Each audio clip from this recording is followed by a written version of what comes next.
Supreme court ఎప్పుడు చొరవ తీసుకుంటుందో తెలియదు.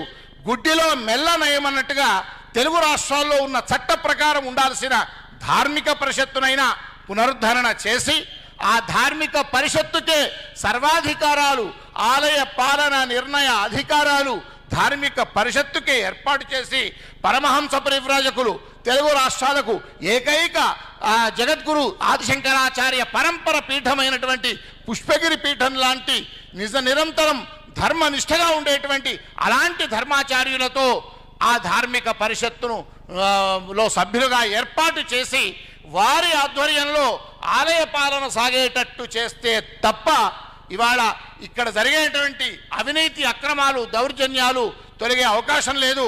నేను 90% దేవాలయాల్లో అమోఘ్ దేశపతి ప్రస్తావించినట్టుగా అక్కడ అర్చకులకు కానీ స్థానాచార్యులకు కానీ అక్కడ ఉండే పురోహితులకు కానీ వేద పండితులకు కానీ ఏమాత్రం గౌరవం లేదు. వాళ్ళ పట్ల అనేకమైనటువంటి దాడులు దౌర్జన్యాలతోనే వాళ్ళు ఎగ్జిక్యూటివ్ ఆఫీసర్ల రూపంలో కానీ పాలక మండలి వాళ్ళు కానీ ఇంకా వీధి రౌడీలు కానీ అలా చేస్తున్నారు.